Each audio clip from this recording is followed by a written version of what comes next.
नमस्कार, मैं हूं सुशील बहुगुणा। उम्मीदवारों के आपराधिक इतिहास का खुलासा न करने पर राजनीतिक दलों का पंजीकरण रद्द करने की याचिका पर जल्द सुनवाई के लिए सुप्रीम कोर्ट तैयार हो गया है। सुप्रीम कोर्ट ने कहा है कि वो एक तारीख देगा। याचिकाकर्ता बीजेपी नेता और वकील अश्विनी उपाध्याय ने इस मामले में जल्द सुनवाई की मांग की है। इस पर चीफ जस्टिस एनवी रमना ने कहा कि क्या हम आपराधिक इतिहास वाले लोगों को नामांकन दाखिल करने से रोक सकते हैं। इस पर याचिकाकर्ता अश्विनी उपाध्याय ने कहा कि इस बारे में सुप्रीम कोर्ट का फैसला है। इस पर चीफ जस्टिस ने कहा कि वो सुनवाई के लिए तारीख देंगे। याचिका में मांग की गई है कि उन राजनीतिक दलों के अध्यक्षों के खिलाफ अवमानना की कार्रवाई की जाए जो सुप्रीम कोर्ट के पिछले फैसले का उल्लंघन करते हैं। और इस याचिका के सुप्रीम कोर्ट में जाने के बाद समाजवादी पार्टी के अध्यक्ष अखिलेश यादव ने कहा कि ये याचिका बीजेपी प्रायोजित है। आज एक प्रेस कॉन्फ्रेंस के दौरान अखिलेश यादव ने कहा कि क्या कभी योगी जी ने बताया कि उन पर कितने केस हैं। उन्होंने ये भी कहा कि आंकड़ों के मुताबिक सबसे ज्यादा दागी उम्मीदवार बीजेपी में हैं। अगर इस तरह के पीआईएल किए जाए और भारतीय जनता पार्टी से स्पॉन्सर्ड पीआईएल हो तो भारतीय जनता पार्टी तो चुनाव लड़ ही नहीं सकती थी। क्या मुख्यमंत्री जी ने जो अपना एफिडेविट लगाया है उन पे क्या कम धाराएं हैं? जो डिप्टी सीएम है उन पे कम धाराएं हैं? जो अभी जानकारी मिली है सबसे ज्यादा आपराधिक मामलों में कोई विधायक अगर विधानसभा में पहुंचे तो भारतीय जनता पार्टी ने पहुंचाए हैं। और आपने खुलेआम देखा है सांसद विधायक में कितनी मार पिटाई हुई और वो भी गिने गए। रोक करके टीवी के लोगों ने दिखाया कि देखिए गिनिए 1 2 3 4। तो इनकी तो पार्टी की मान्यता पहले ही रद्द होने जानी चाहिए। और अखिलेश यादव नाहिद हसन के मसले पर भी बोले, जिन्होंने कैराना से अपना नामांकन पत्र दाखिल कर दिया था, लेकिन बाद में गैंगस्टर एक्ट में उन्हें पुलिस ने गिरफ्तार कर लिया। अब कैराना से उनकी बहन चुनाव लड़ रही है। अखिलेश यादव ने कहा कि समाजवादी पार्टी कार्यकर्ताओं पर बीजेपी सरकार के दौरान झूठे केस दर्ज किए गए हैं। जो समाजवादी पार्टी के ऊपर कई लोगों पर झूठे मुकदमे हैं और इतने झूठे मुकदमे हैं जिसकी आप कल्पना नहीं कर सकते। हमारी पार्टी के कई नेताओं पर, पार्टी के वरिष्ठ नेताओं पर लगातार भारतीय जनता पार्टी की सरकार में झूठे मुकदमे लगाए गए। समाजवादी पार्टी पे पिछले 5 साल में सबसे ज्यादा झूठे मुकदमे अगर किसी ने लगाए तो भारतीय जनता पार्टी ने लगाए और उसी कड़ी में नाहिद हसन भी आते हैं। और नाहिद हसन के मसले पर बीजेपी के प्रवक्ता संबित पात्रा ने नाहिद हसन से जुड़े पुराने मामले गिनाए और बताया कि किस तरह से वो अपराध से जुड़े रहे हैं। वही नाहिद हसन जिसने हिंदुओं के खिलाफ जहर उगला था और कैराना में पलायन के लिए जो जिम्मेदार थे, वही नाहिद हसन जिसने कहा था हिंदुओं की दुकान से और हिंदू व्यापारियों से किसी प्रकार का संबंध नहीं रखना है। अगर उनसे हम सामान खरीदना बंद कर देंगे तो उनके पास कोई ऑप्शन नहीं बचेगा, उन्हें कैराना से पलायन करना पड़ेगा। उनको समाजवादी पार्टी ने टिकट दिया था, आज जेल के सलाखों के पीछे है। और संबित पात्रा ने अपनी प्रेस कॉन्फ्रेंस में कहा कि समाजवादी पार्टी और कांग्रेस हिंदू घृणा की राजनीति कर रहे हैं। और इस दौरान बरेली से ताल्लुक रखने वाले मुस्लिम धर्मगुरु मौलाना तौकीर रजा खान का भी जिक्र किया। संबित पात्रा ने तौकीर रजा खान ने हिंदुओं को लेकर एक विवादित बयान दिया है। कांग्रेस पार्टी के ऑफिशियल ट्विटर हैंडल ने प्रियंका वाड्रा जी के साथ मौलाना तौकीर रजा खान के तस्वीर को ट्वीट करते हुए लिखा है कि बीते दिनों आला हजरत बरेली शरीफ के मौलाना तौकीर रजा खान साहिब की कांग्रेस महासचिव श्रीमती प्रियंका वाड्रा जी से मुलाकात हुई और समर्थन देने की बात उन्होंने कही है। आज ये सवाल उठता है कि आखिर ये मौलाना तौकीर रजा खान साहिब कौन है। याद करिए, मीडिया ने चंद दिनों पहले मौलाना साहब के एक वीडियो को दिखाया था जिसमें स्पष्ट रूप से मौलाना तौकीर रजा खान कह रहे थे कि अगर कानून की व्यवस्था मेरे जो यूथ हैं, मेरे जो जवान हैं, अर्थात जो मुस्लिम जवान हैं, उनके हाथों में कानून की व्यवस्था आ जाए तो जो हिंदू लोग हैं उनको सोचना पड़ेगा, हिंदुस्तान में रहने की जगह तक नहीं मिलेगी हिंदुओं को। आप सोच के देखिए किस प्रकार की यह घृणा की बात है। और अब बात आजाद समाज पार्टी के अध्यक्ष चंद्रशेखर की। समाजवादी पार्टी के साथ उनका गठबंधन नहीं हो पाया।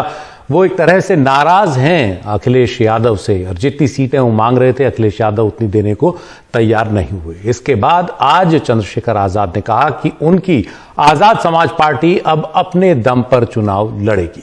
उन्होंने कहा कि वो मिलने गए थे अखिलेश यादव से, लेकिन बात नहीं बनी, और अखिलेश यादव पर उन्होंने ये भी आरोप लगाया कि उन्होंने उन्हें अपमानित किया। इस 5 साल में चाहे वो हाथरस का मामला हो, कौन अपनी बहनों को जिंदा जलते देखता है, वो भी कचरे की तरह। चाहे वो प्रयागराज का मामला हो, चाहे वो उन्नाव का मामला हो, चाहे वो आगरा के भाई अरुण वाल्मीकि का मामला हो कि पुलिस जो है पीट पीट के किसी को मार देती है। 30 दिन की जच्चा होने के बाद उस बहन को के कुंडल तक जो है नोच लेती है, उसको पीटती है। चाहे सब्बीरपुर का मामला हो, झुका तो मैं सरकार से तब भी नहीं जब मैं 16 महीने जेल में रहा, जब मैंने रासुका झेली।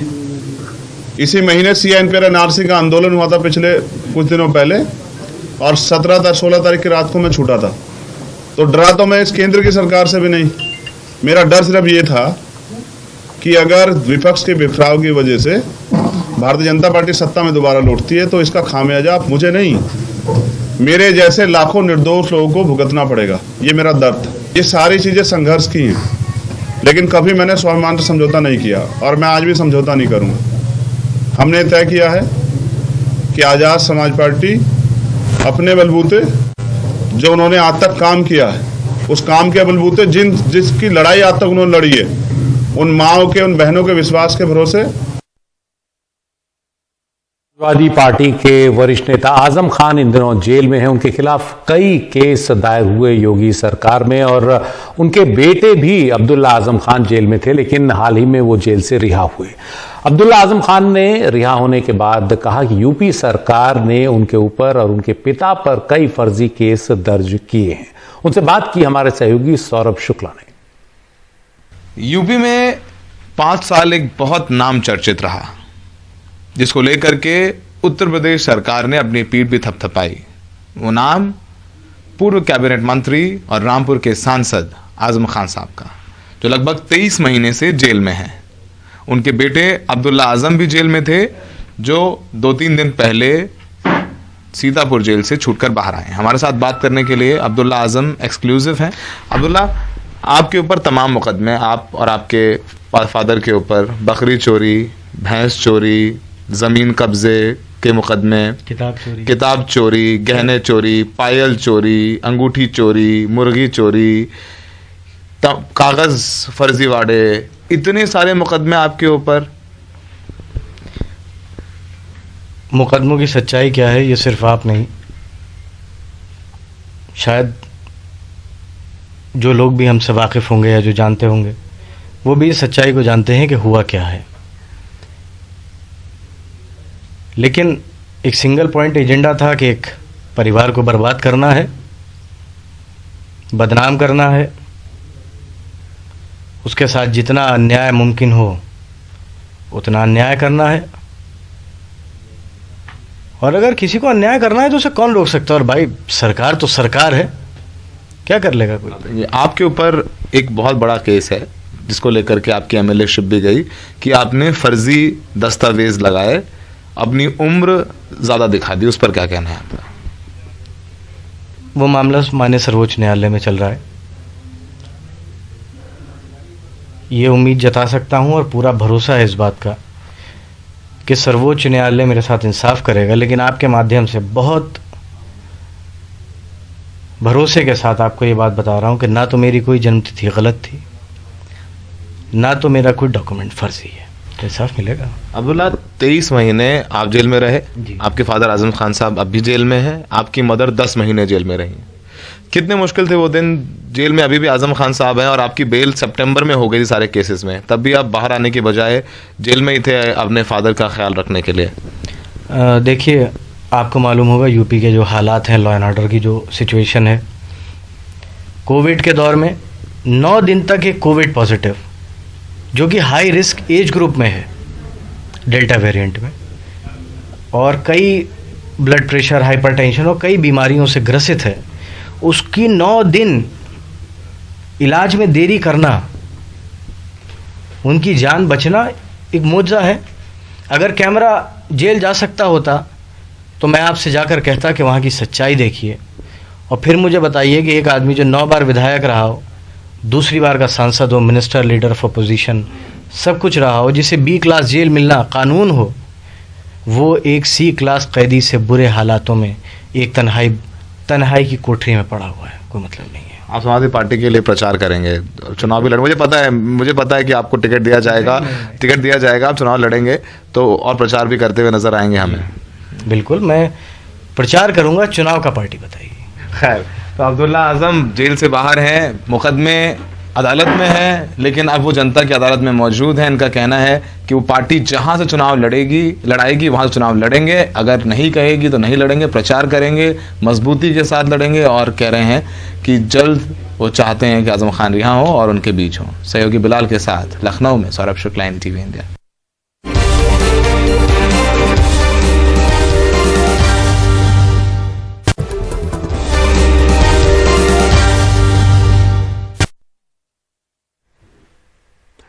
उत्तर प्रदेश की राजनीति में सभी बड़े दलों की कोशिश है कि अधिक से अधिक ओबीसी वोट हासिल किए जाएं, और इसके लिए ओबीसी पार्टियां जो हैं उन्हें अपने पक्ष में करने की कोशिश है।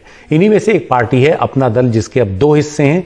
एक हिस्सा है अपना दल के, जिसके अध्यक्ष हैं कृष्णा पटेल, जो अपना दल के संस्थापक सोनेलाल पटेल की पत्नी हैं।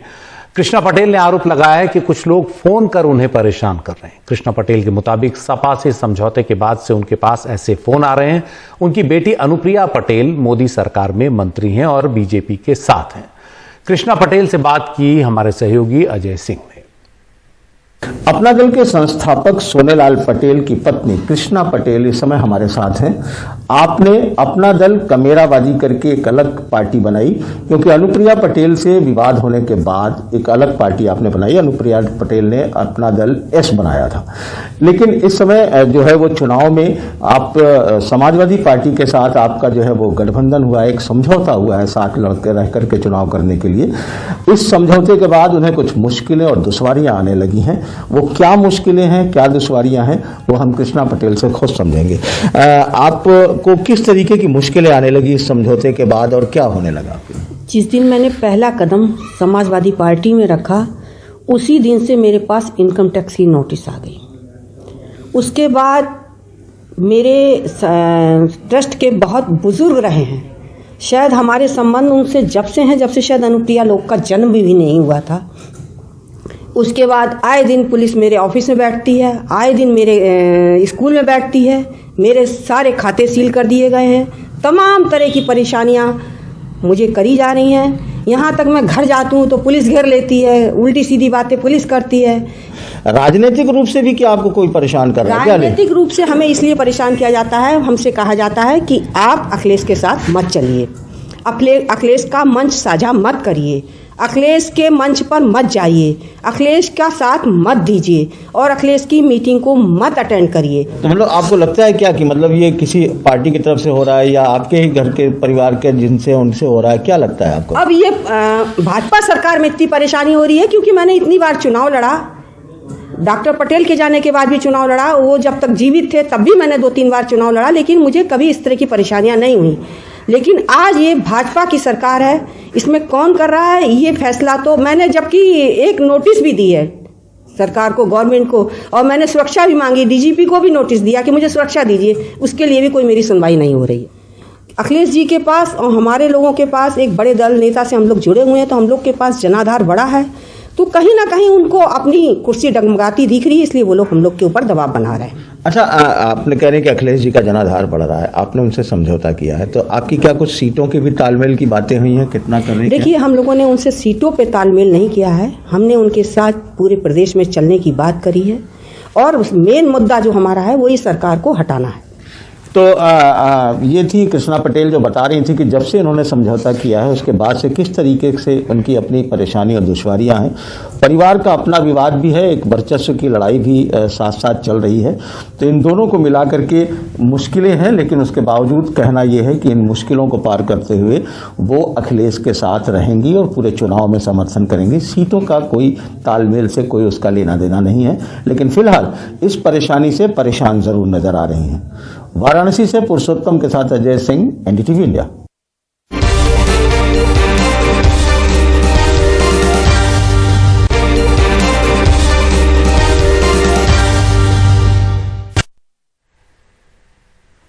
पंजाब विधानसभा चुनाव के लिए आम आदमी पार्टी ने मुख्यमंत्री का चेहरा आज घोषित कर दिया। इसके लिए आम आदमी पार्टी ने जनता से राय मांगी थी। 21 लाख से ज्यादा लोगों ने राय दी और इसमें 90% से ज्यादा लोगों ने भगवंत मान को मुख्यमंत्री पद के चेहरे के लिए अपना पसंदीदा उम्मीदवार बताया। आज अरविंद केजरीवाल ने इस बात की घोषणा की।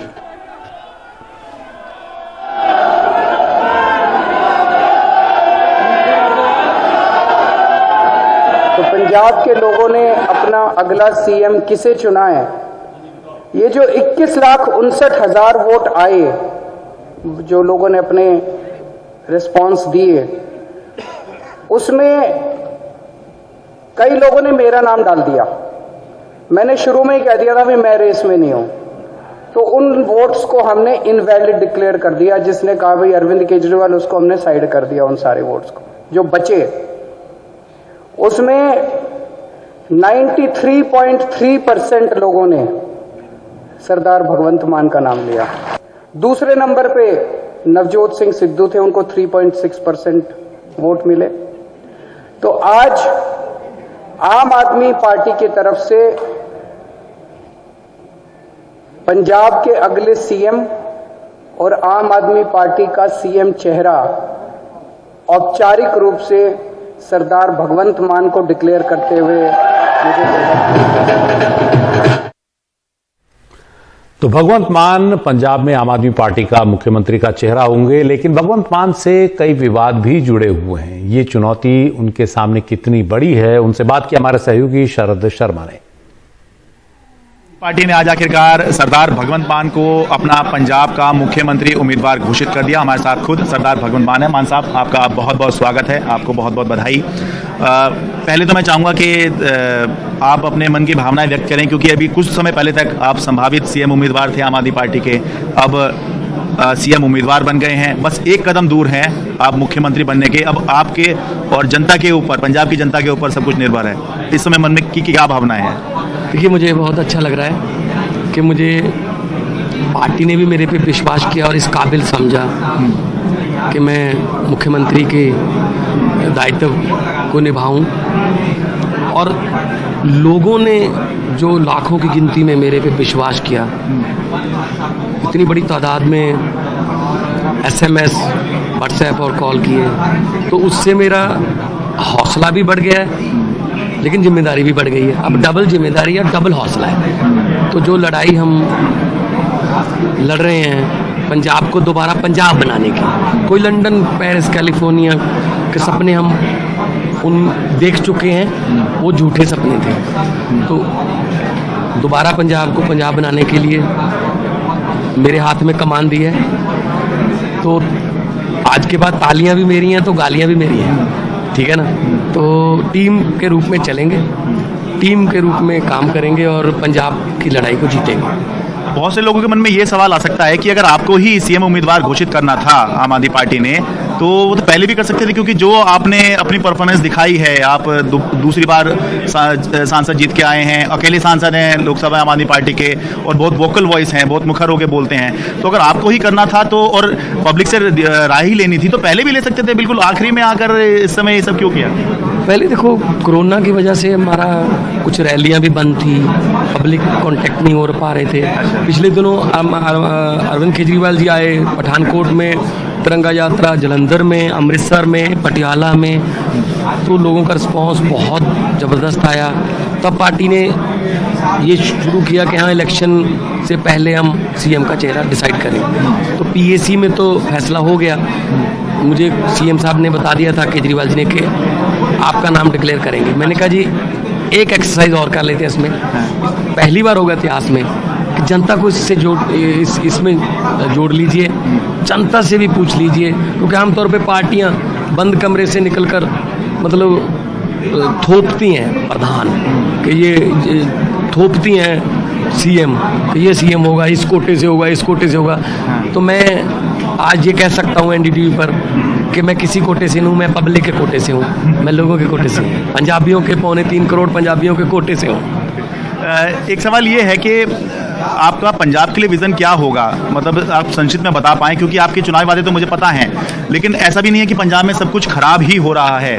मतलब पंजाब में बहुत कुछ अच्छा भी है, बहुत राज्यों से अच्छा पंजाब है, लेकिन क्या आप पंजाब को बनाना चाहते हैं, वो जो है दर्शक जरूर जानना चाहेंगे कि कैसा पंजाब आप चाह रहे हैं। ऐसा पंजाब मैं चाहता हूँ जहाँ पर कोई धरना ना हो, यहाँ पर किसी बेरोजगार लड़की को पानी की टंकी के ऊपर चढ़कर खुद पर मिट्टी का तेल डालकर आग ना लगानी पड़े, यहाँ पर बेरोजगारों को नहरों में छलांगे ना लगानी पड़े, जहाँ पर हमारी बहनें बेटियाँ जो नर्सें हों, चाहे डॉक्टर हों, चाहे वो आशा वर्कर हों, उनको प्रदर्शन करते समय मतलब लाठीचार्ज, पानी की बौछार, या उनकी चुन्नियाँ जो हैं वो भी उनको मतलब उनके सर से ना उतरे।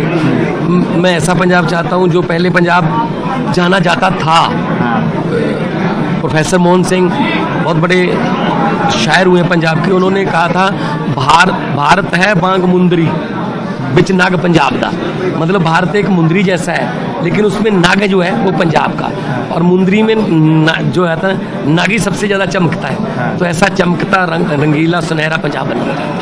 मतलब आपकी इमेज बहुत साफ है और आपके ऊपर कोई किसी तरह का खास आरोप जो है हमने नहीं देखा, लेकिन विरोधी जो हैं केवल एक ही बात आपके बारे में बोलते हैं, जो आरोप लगाते हैं कि इनके साथ ड्रिंकिंग प्रॉब्लम है। तो ये जो आरोप है इसका सामना आप जो है कैसे करेंगे, कैसे जवाब देंगे? मैं कर चुका हूँ, पब्लिक ने भी मोहर लगाती है, ठीक है ना, वो उनके पास और कुछ है ही नहीं बोलने को। शरद जी मतलब कोई मेरे पे करप्शन नहीं कर सकते, कोई मेरे पे कोई ईडी नहीं भेज सकते, इनकम टैक्स नहीं भेज, तो साफ सुथरी इमेज है। मैं तो अभी भी किराए के मकान में रहता हूँ, ठीक है ना, लेकिन हाँ ऐसी भगवंत मान तो ऐसे 11 साल से कह रहे हैं। उसके बाद तो पब्लिक ने मुझे इतनी बड़ी बड़ी जीत दी है और परफॉर्मेंस लोकसभा में सबसे अच्छी मेरी है, और पंजाब में सबसे ज़्यादा रैलियाँ, रात के 10-10 बजे तक मैं रैलियाँ करता रहता हूँ। तो मतलब ये तो सब इनका बेसलेस बातें हैं, लेकिन अब जो मेरा विज़न है, मेरा विज़न ये है कि जब मैं पार्लियामेंट में किसानों की खुदकुशी के बारे में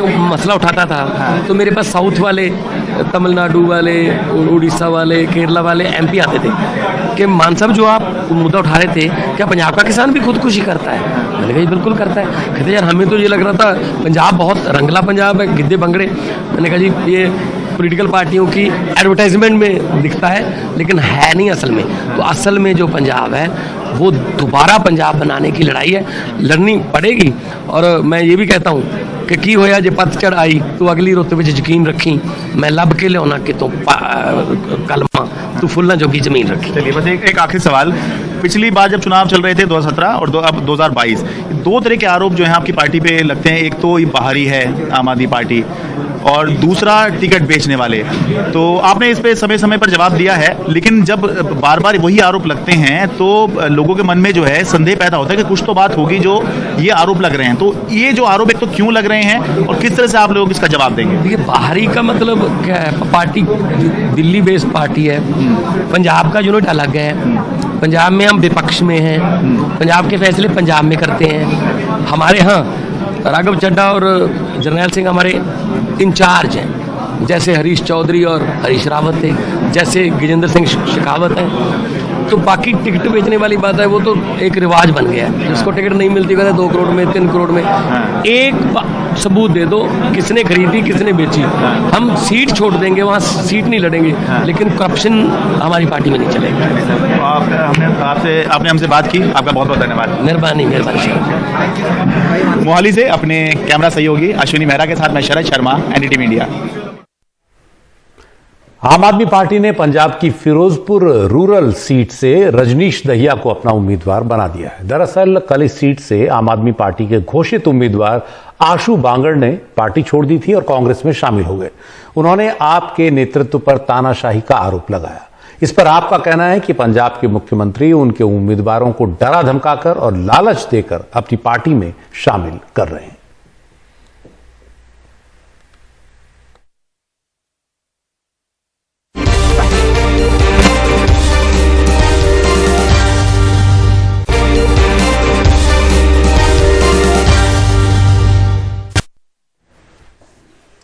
पार्टी छोड़ने की अटकलों के बीच बीजेपी के सांसद रीता बहुगुणा जोशी का एक बयान आया है। एनडीटीवी से उन्होंने बात करते हुए कहा कि मैं किसी भी पार्टी में नहीं जा रही हूं, बीजेपी के ही साथ रहूंगी, लेकिन लखनऊ कैंट से अपने बेटे के लिए पार्टी से टिकट मांग रही हूं इन चुनाव में। रीता जोशी ने कहा कि बीजेपी का नियम है कि वो एक परिवार के एक ही सदस्य को टिकट देती है। ऐसे में अपने बेटे को टिकट दिलाने के लिए मैं लोकसभा सीट से इस्तीफा देने को तैयार हूं।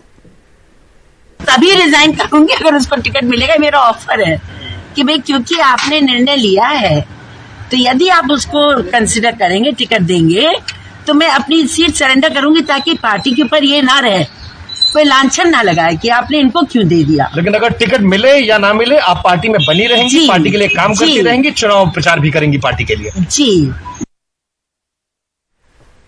26 जनवरी से पहले दिल्ली पुलिस काफी अलर्ट है। जगह जगह जवानों को तैनात किया गया है। सुरक्षा से जुड़ा रिहर्सल भी हो रहा है, ड्रिल भी चल रही है। आज चांदनी चौक इलाके में पुलिस टीम ने मॉक ड्रिल किया। इस तरह की कोशिशें किसी भी संभावित खतरे से निपटने के लिए की जाती हैं। दिल्ली पुलिस अक्सर ये मॉक ड्रिल करती रहती है और 15 इस दौरान जो 26 जनवरी से पहले जिस तरह पिछले दिनों आईईडी बरामद हुआ, आरडीएक्स बरामद हुआ, उसके बाद से पुलिस और भी सतर्क है।